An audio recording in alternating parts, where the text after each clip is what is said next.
Christian parenting.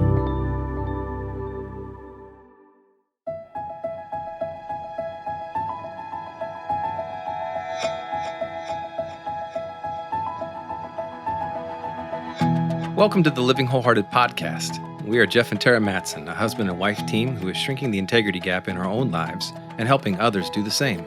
I'm a leadership and organizational development coach, and Tara is a licensed marriage and family therapist. We believe that if you have a following, you are a leader, and how you lead matters.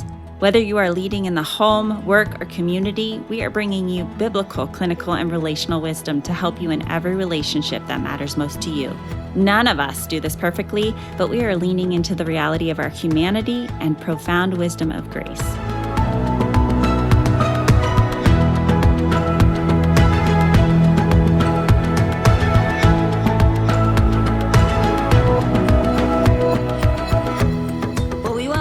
Conversation around racism and social justice to the forefront as we talk about wholehearted leadership today.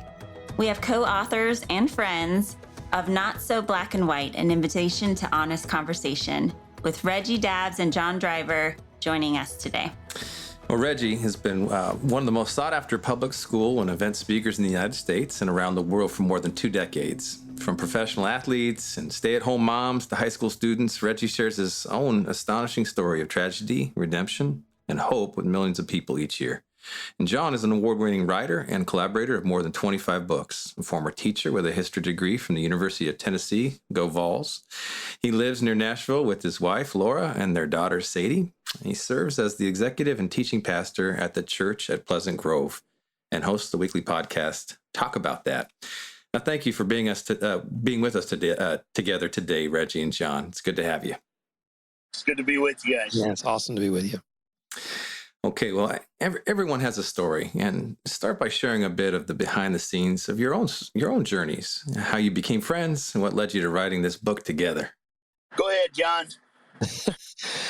Reggie and I have been friends for 20 years and really started at different ministry events. Reggie was speaking and I was in a band back. It was just out of college. Might have still been in college, Reg. I'm not sure. And we met back then doing some events together and just sort of kept running into each other over the years. My lead pastor was one of his college roommates or suite mates, I guess, back in the day. And so then he was in Mount Juliet where I live, probably 15 years ago doing public schools. We were doing public school rallies and really connecting then. And then he gave me the honor of asking me to help write his first book. And so I had been writing a lot, but I'd never collaborated. And all of a sudden I was in Reggie Dabbs' world. And man, we wrote a book and it's been 3 books later, I guess we're still on this journey and just doing lots of different things together. And he's just been a good friend for a long time.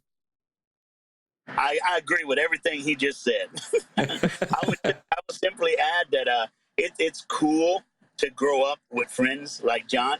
You get to grow up together, but then you get to watch his kid grow up, and he gets to watch my son grow up, and it's one of those that process, that building bridges together, that open up the door for something as serious and as controversial as racism for us to talk about.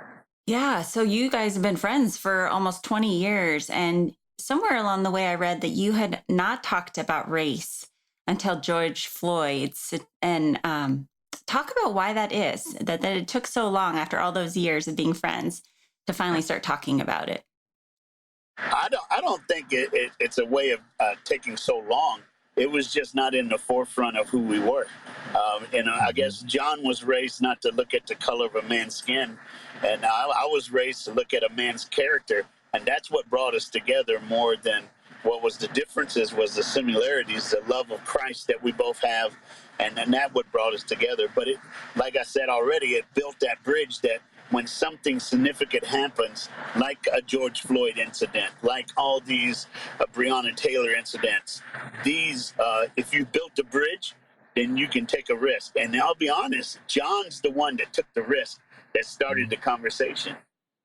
I love the fact that you guys, majored on the majors, and it was your relationship, the things that you had in common with Christ, your passion for the church, and character and relationships. You had the foundation So things just clicked, and it sounds like as needs came up, it became natural for the two of you to say, well, how are we going to step into something like this in this conversation? That's kind of how it happened for y'all, is what I'm hearing you say. Yeah. Yeah, absolutely. Reggie was, like he said, I think that in my upbringing, and I don't think it was like a parental thing. I think it was just sort of a generational thing, even. The idea of addressing race itself seemed to be a racist thing. And there was a real, I think, almost glimpsing of the wrong things in that respect, to think that, hey, if I talk about these issues, then it's going to offend my friend. And the opposite was actually the case.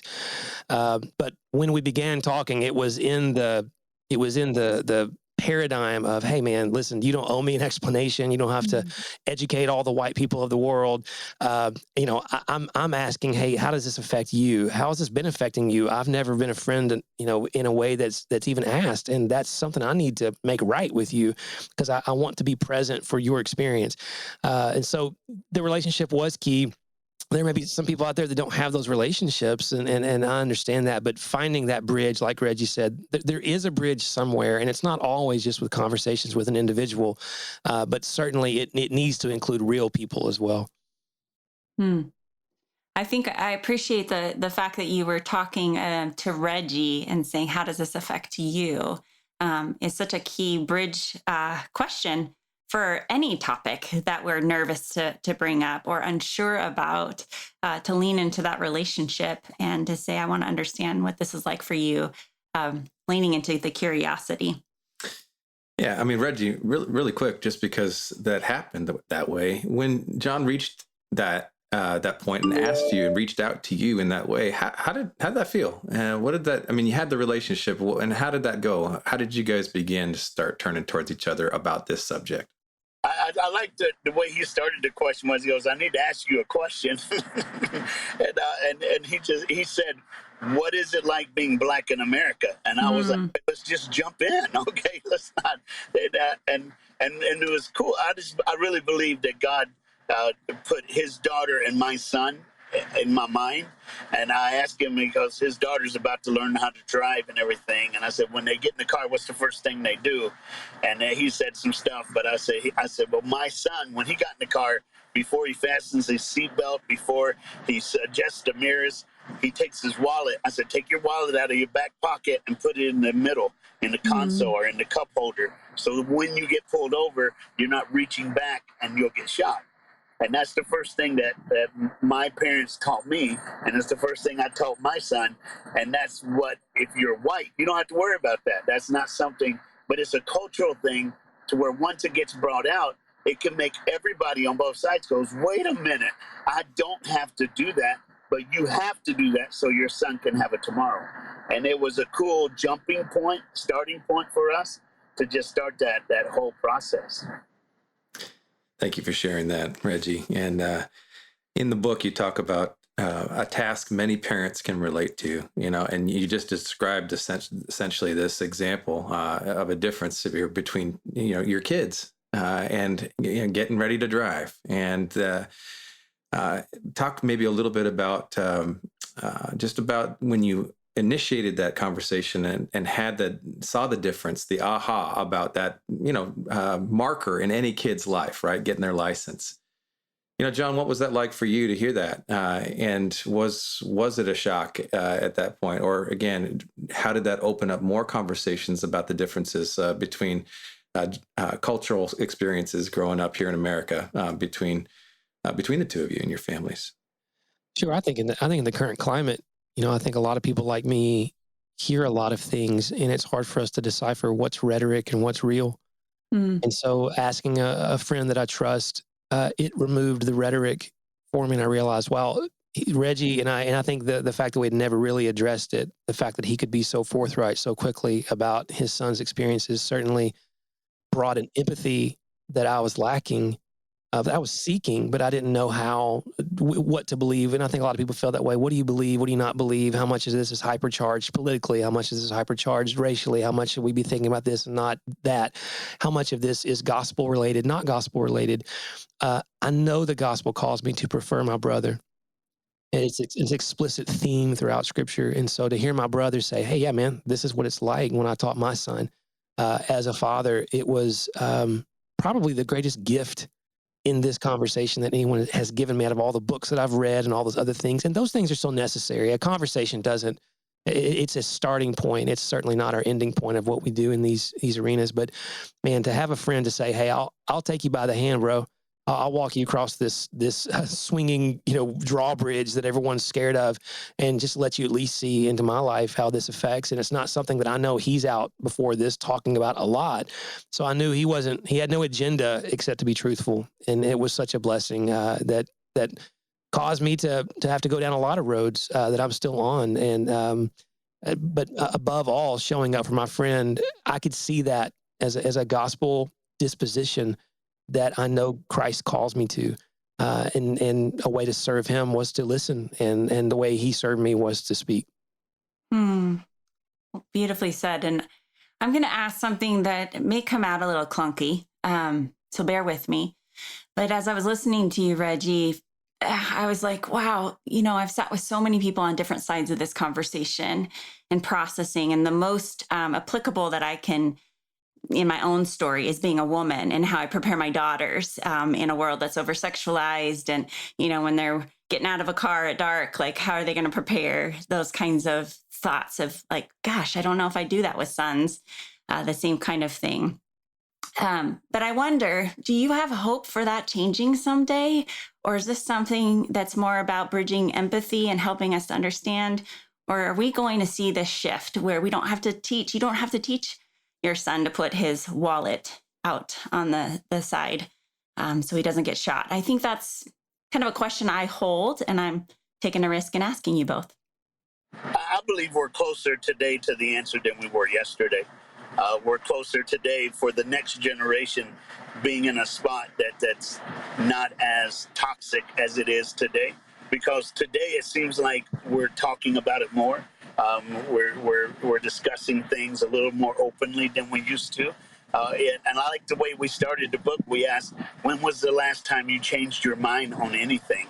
And if you go that route with an open mind, what do I need to learn? What do I need to? And I'm old. I'm 58. I look good because black don't crack. But I'm just, you got to understand, age is catching up. But yet and still, John knows I'm in my master's program right now.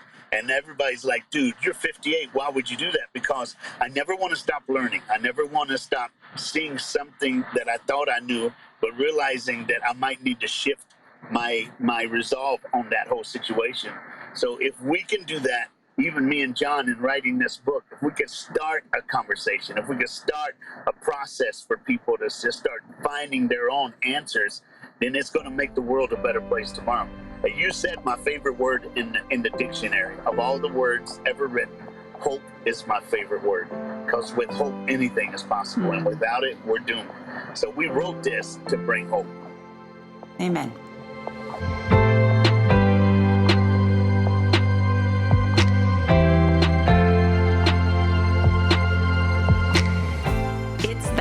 Year again. We are well into summer, and for our kids, that means soaking in the sun and drinking lemonade without a worry in the world, except maybe that required summer reading. But as parents, it means the school year is right around the corner, and that can bring a wave of emotions. Whether you're excited and eager or stressed and anxious about what the upcoming school year will entail for your kids, we have a resource that will guide you through all the highs and lows of the next school year. The Christian Parenting 2022-2023 Prayer Journal is now available. It's a weekly guide to help you pray specifically over your kids. This journal draws from the songs, poems, and expressions of faith found in the 150 chapters of Psalms. The messages found in those chapters are the perfect guide for a prayerful heart. Visit cpguide.org to request your 2022-2023 Prayer Journal, Key Psalms to Pray Over Your Kids. Again, that's cpgives.org.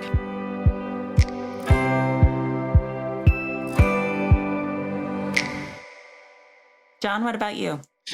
Yeah, we made a pretty audacious statement in the book that we've not set out to end racism in the world, because when we first started interviewing people and talking this out, a lot of a lot of Christians we talk to will say, we know racism is always going to be here. Like this is going to be here until Jesus comes back. There's almost like this resolve to just accept things as they are. And even though there's a lot of other issues we don't accept like that. We demand change. We don't just demand heart change. We demand, hey, listen, this is wrong, and we need to pass laws, and we need to talk about it, and we need to bring awareness. And somehow on this one, we're like, hey, well, this is always going to be this way. And so the audacious statement we made was, hey, we don't believe that racism is going to end the world. We can't make that grand of a statement, but we do believe it should end in the church among God's people. And if we believe we serve a God whose vision for this issue is smaller than that, then we're short-sighted on God's grand mission to make right all things and us to be a part of what he's doing in it. And so that's when we went in, to the book of Acts and looking at the early church and the distribution among the Greek-speaking and Hebrew-speaking widows, that there was discrimination in those systems. And it was okay for them to say, hey, this isn't right. And let's listen and let's put people on it. There was no finger pointing that's recorded there.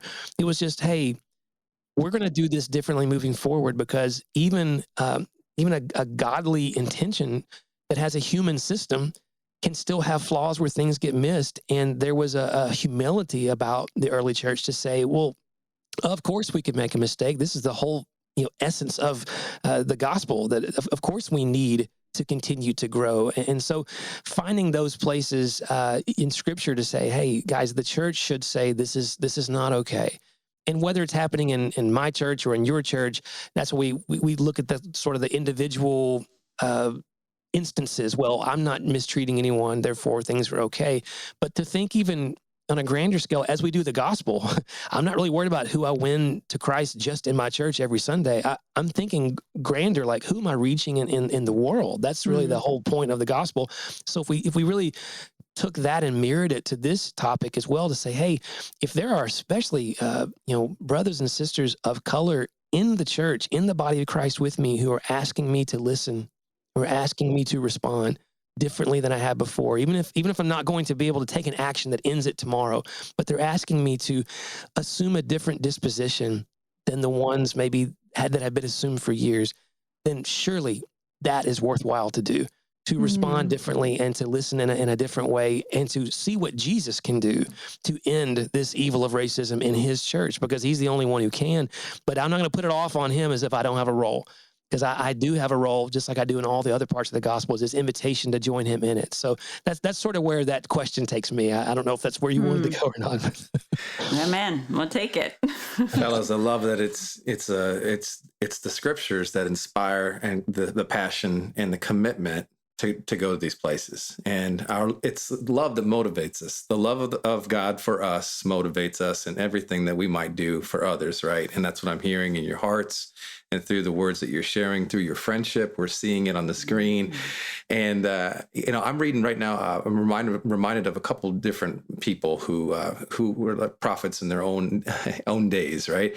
That largely were calling this out, like you were calling this out, calling issues of the church to be alive. I'm reading Bonhoeffer right now, and I'm thinking about how he did that in his era, in his day, and how he was calling out the German church that was accommodating the Third Reich, and he said no, and he called and created the movement that he did to awaken the church from a biblical worldview to step in. And he gave his life for it, right? And then I'm thinking about Francis Schaeffer, who also wrote about this accommodation that evangelicals have accommodated, and the church has accommodated the world.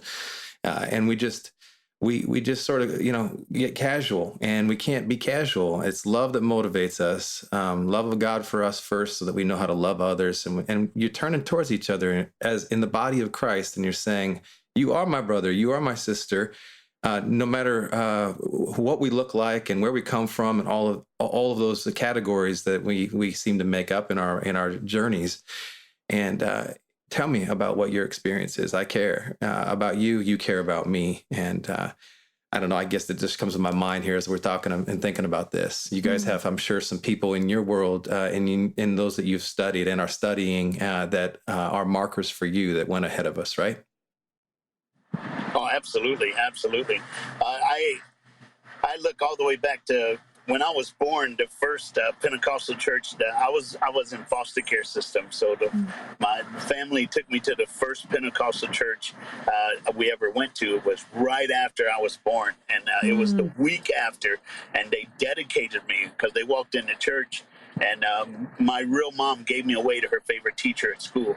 And she's like, we're going to church next Sunday. And they walked in, and there was a lady named Sister Schaefer Blyant. And she was the pastor's wife. And she goes, we're dedicating this baby today. And they dedicated me to the Lord. She prophesied that I would speak hope to millions of people in a lifetime and all this. And, and that was cool because she was very prophetic in what I do today. But yet and still, like, over 100 people left the church because they dedicated a black kid in their church that Sunday morning. But you have to understand, it's women like that whose shoulders this book is standing on. She gave me the courage. And to be honest, too, is like John Driver knows the lady that I'm talking about, and she has spoken into his life. So we both had this one common denominator. Yeah. And you know what she said about those people who left? Says, we don't need them anyway. They didn't know Jesus to begin with. So it's cool that you said that, because that was the first lady that popped in my mind. Wow. You honor her well. Spiritual giant. John, did you have anyone come to mind for you? Through this journey, I've got to become friends with Dr. Jamar Tisby, who wrote The Color of Compromise, and we have the same publisher with Zondervan, and got to spend some time with him in the Delta, and just driving around West Helena, Arkansas one day. I just showed up. I drove from Nashville, and he agreed to meet, and he was like, you just showed up? I was like, yeah, man, I just want to hang out. And he drove me around. We walked around by the Mississippi River, and of course he has his PhD from Ole Miss in history, and the stuff he was sharing, and of course he's a pastor, and just the gospel disposition of his willingness to just take some time in a very busy schedule. And guys like that right now are often being just, even in the Christian media, they're being very marginalized and ostracized because he's speaking out for things that people don't want to hear all the time. And that we're not bringing politics. I tell our church all the time, guys, we're not bringing politics into the church.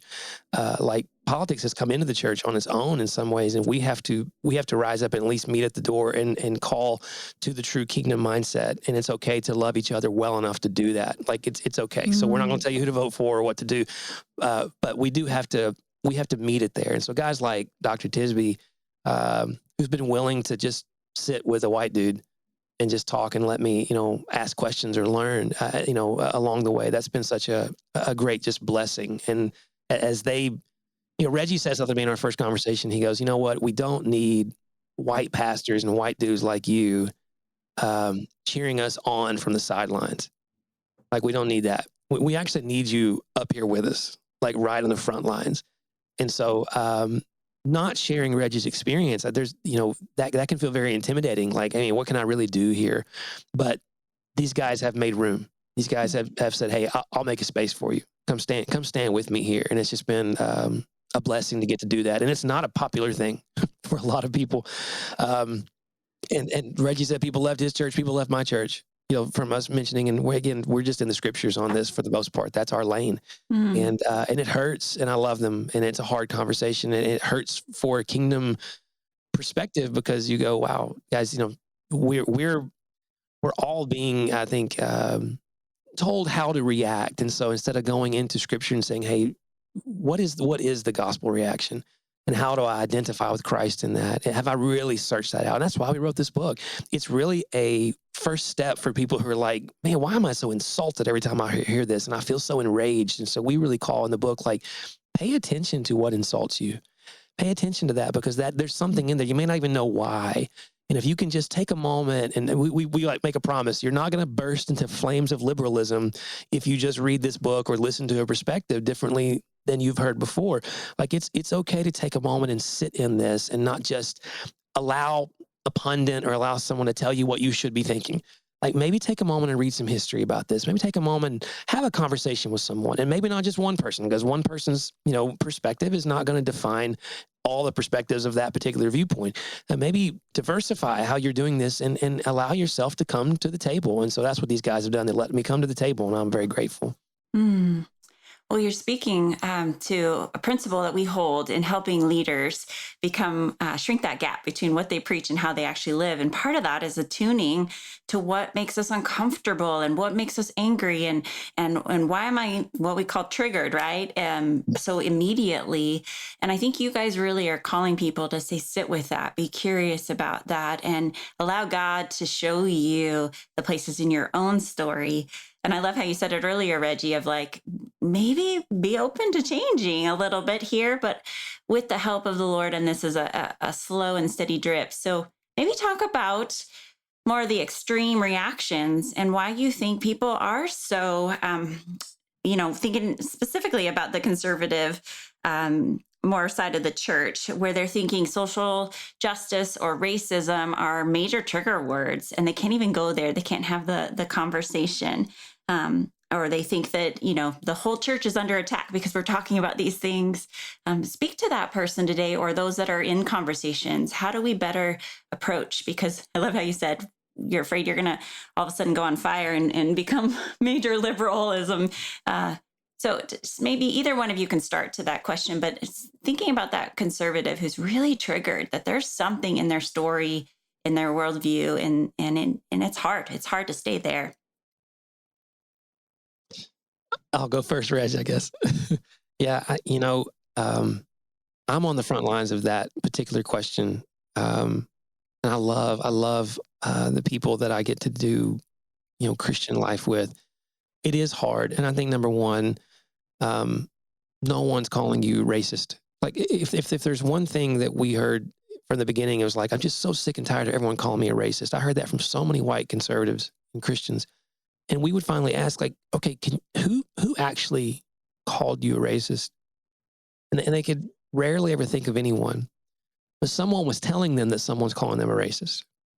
And so they internalized that message, and that they couldn't actually find an experience where they had. And so I think it's okay. And I'm not demonizing all the media or all those kinds of things. I'm just saying, like, this is hypercharged on both ends of the spectrum. And I think to say, hey, remove that stinger from it. And we talk about recovery, 12-step recovery in the book, and it's sort of that process. That, step 4 is this inventory. And the nation is taking an inventory on this issue, whether we like it or not. And as the church, we can stand to the side and throw rocks at that and say, well, that's dumb, you shouldn't be doing that. Or we can engage. And we can try to also join in, not as the world does, but we're really losing our right to speak in to this, the hope that Reggie's talking about, that we're called to get to engage the culture. And so if we're too insulted because we're holding to this feeling of I'm being indicted for something, I think we could say, hey guys, I would say you're not being indicted for something. Okay. And maybe you did make mistakes that you could point to individual racism, but like just hearing the word systemic racism is very triggering for some people because it's been so, hypercharged politically. But to just come back, like I said, and realize in the early church, there were systems there as well. Like systems just mean the way that we all live together. So we don't have to go to the far extreme in order to engage at all. It's not an either or. I can hold to the truth of the gospel. I can hold to, if I want to, a political party. I can hold to these things and also engage and listen and open my heart to different things. And I think the other question I would ask is hey, I was insulted in the beginning because I was defending the fact that I had done nothing wrong.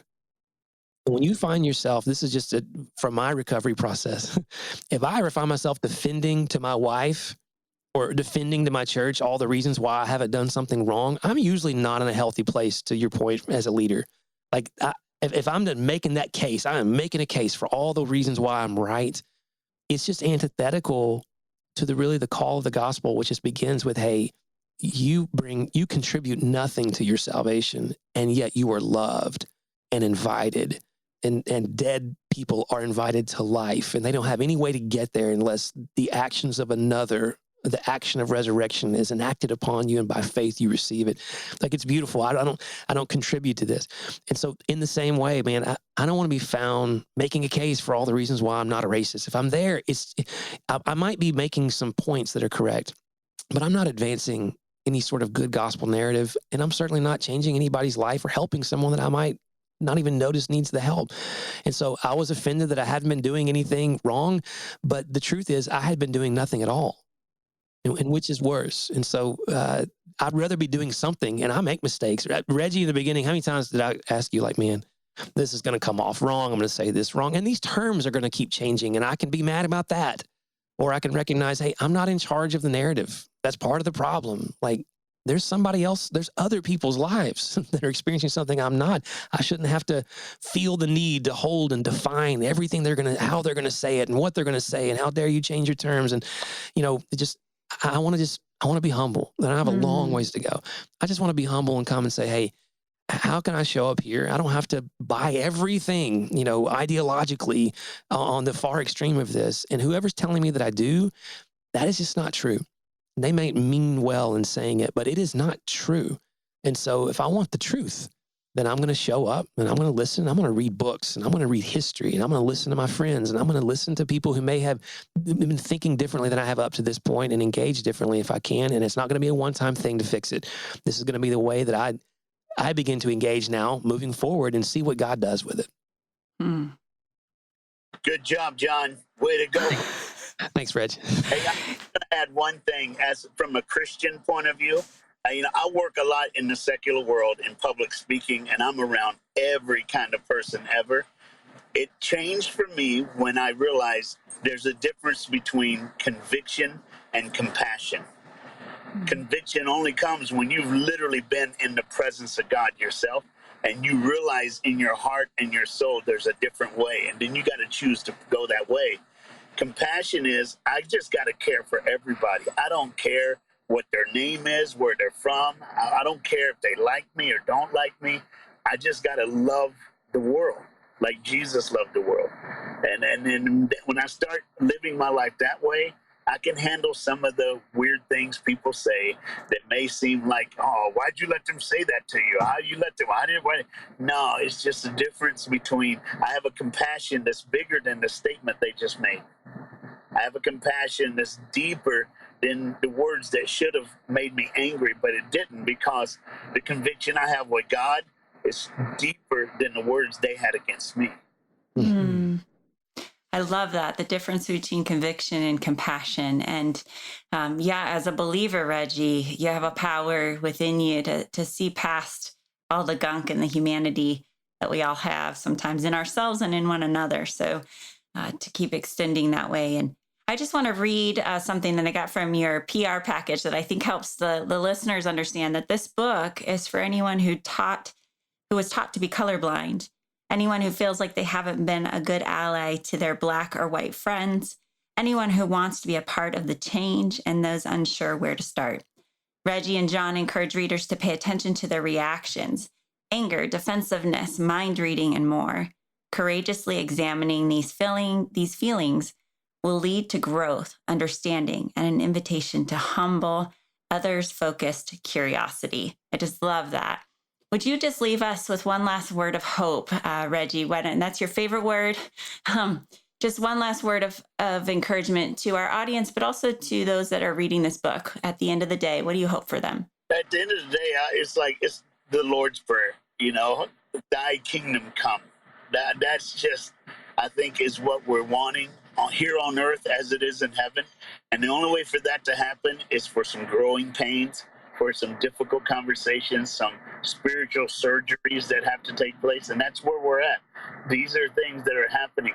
And all we got to remember in the back of our mind, no matter what we think, it's God's kingdom that's coming. It's His will be done on earth as it is in heaven. He's given us our daily bread. Just trust in God and trust in each other and keep giving hope. I love that. Well, John, how can people find your resources, this book? Why don't you let everybody know where, and we'll include it in the show notes as well. Yeah, you can go to notsoblackandwhitebook.com and make sure you put the book in there, notsoblackandwhitebook.com. Obviously, Reggie and I are both on Instagram and all over. Reggie's all over the world all the time. You can find him. You should follow him. He's a great follow. I mean, he's always doing something fun, and you can. It's great. So you can check out the book there. It's on Amazon as well. You can also go to my Linktree /John Driver, and there's all kinds of resources there as well. Different videos we've made, different interviews that we've done, those kinds of things. So you can check it out. All right, Reggie and John, just appreciate you guys. I mean, I wish. I'll say hi, Duke. Hey, Duke, there's Duke. Hey, all right. We saw him in the background. He's on his way. Head up while I go, but hey. I love that. I wish that we could have just celebrate this podcast with a barbecue all together, and I'm sure that would be really good. Listen, when you guys ever get up to the Northwest, look us up, man. We'd love to host you and be our guest. And bring Duke. Thank you for today. And hey, God bless you guys. Thanks for what you're doing and the example and the inspiration that you guys are bringing to others in this. So God bless. God bless you guys. Have a great day. Yeah, thank you so much. Thank you.